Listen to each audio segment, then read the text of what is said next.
Up next is text. The styles I used were Rockwell and Avenir Next Light. They were in my text model, which you can see here.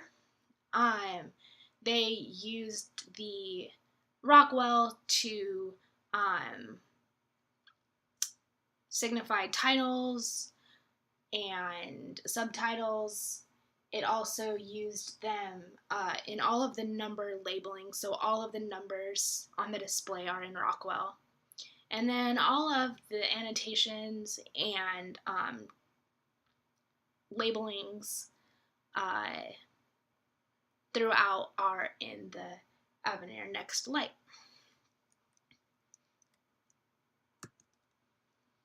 So for labels, the model uses this kind of a call-out box with the text in the inverse color, so of the box, and I used that throughout my layout, and I thought it worked very well.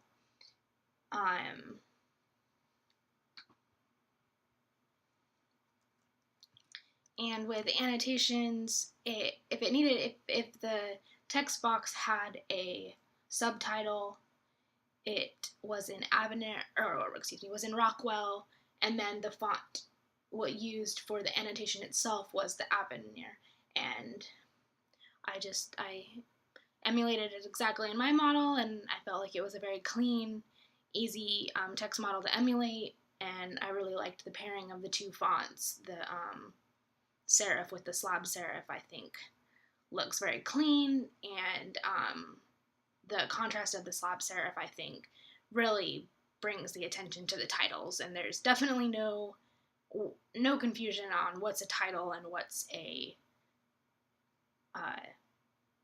annotation.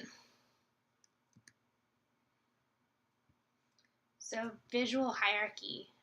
Visual hierarchy is the relative prominence of elements within the display. And this can be done through making things larger or bolder, anything that really just catches the reader's eye. And how I did it was I made my main title flashy with kind of the flat banner style, and then emulated my color model with the thick boxes for the rest of the titles. The titles progress from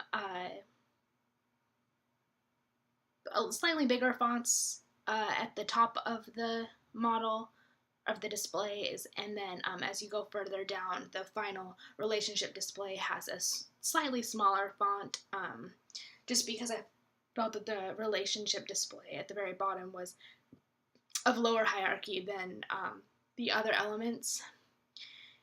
And I also, in addition to the colored banners, some of the items have titles, but they don't have the banner, and this is to reduce them even lower in the hierarchy. Visual hierarchy, it really guides the users and the readers through the display. The largest things help grab their attention first, and then their attention is then proceeded through towards the smaller, less prominent titles. Through a bunch of my critiques, I was given very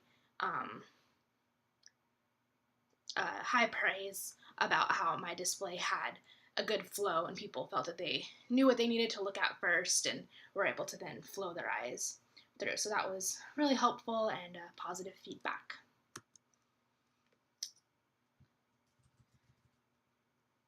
Unity and variety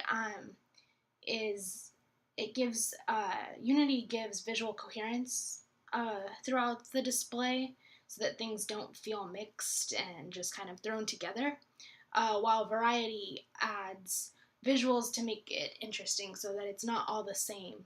And this is often done through textures or the use of different colors or different shapes.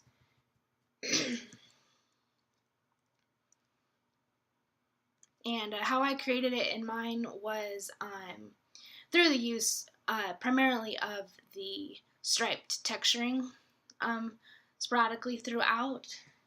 I also, that's how I added variety. I also added variety with the use of a stroke around some of the items that was more of a sketched stroke versus the very refined solid stroke. It added a little bit of variation. Retrospectively, I feel like I should have either used more of it or eliminated it entirely. Once it was printed, I could tell that some of it really stuck out like a sore thumb, and some of it you really couldn't see as much as I had intended it to be shown. So that was something that I thought of retrospectively. But overall, I think that the unity of the stripes throughout was a good decision, and it helped add just enough variety, but was also a unifying factor too, I think. I introduced the stripes because it was something that, well, it was something I was trying to emulate from my base model. The base model had a texture in one of its appearance displays, and I wanted to try to emulate it because I thought it was just a nice touch away from the flatness, but it wasn't too distracting. And so that is why I introduced the striping. And yeah, like I said, it was similar to my models in that my base model had a texture in a couple of its elements, in addition to the kind of rough sketched lines. But it differed from my main color display because the color display had no texture and all very solid lines. And as I just mentioned, retrospectively, I probably should have just chosen to stick with the stripes and ditch the idea of the roughed, sketched outlines. Up next is layout, and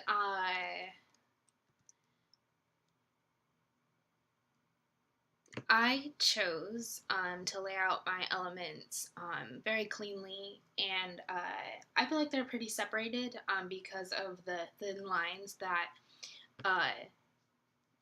divide each of the sections. But I feel like the unity and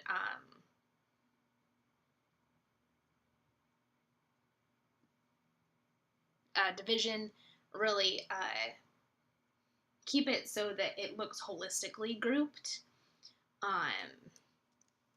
And I put my relationship at the very bottom, my time and location to the far right, and my numbers and appearance display to the left with a couple of annotations, and of course my main title at the very top.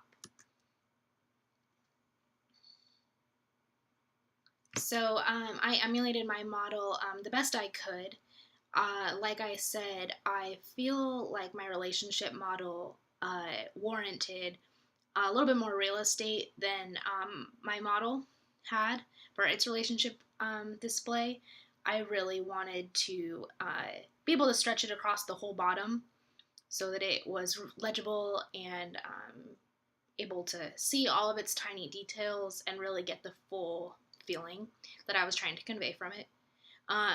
So at the very bottom, I took a little bit of creative liberties, but I feel like at the top, I followed quite similarly the model that I was emulating. I took the boxy annotations, the idea of the map location taking up a pretty big quadrant of the space, and I liked how it had the very thin dividing lines, and I chose that to emulate as well.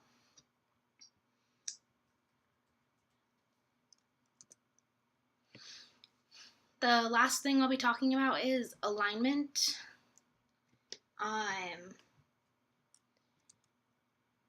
For my elements, pretty much everything was left aligned. I didn't really feel like right aligning or center aligning it just didn't fit for the things I was trying to show. I feel that the boxing that I did with the thin lines really gave it a textbook kind of a feel, similar to my layout model, which actually I believe is from a page of a book. So I emulated a lot of the right alignment, as you can see here. Both the model and my final display have the majority right alignment. The display that my model did have some center alignment, as you can see in the lower right quadrant. They have a model there that has some center alignment, but none of my displays seem to fit that, and so I chose to sway against it and choose mostly left alignment. I feel like it was very clean. It had very nice vertical lines throughout it, and was very clean that way. I did use horizontal lines throughout to break up the piece vertically into those kind of boxed sectors that I've mentioned before, and I think that it was a good emulation of my model and just an overall clean choice for both of the displays. So there's one last look at my final product. Thank you so much. It was a really fun class, and I hope you enjoyed the video. Have a wonderful break.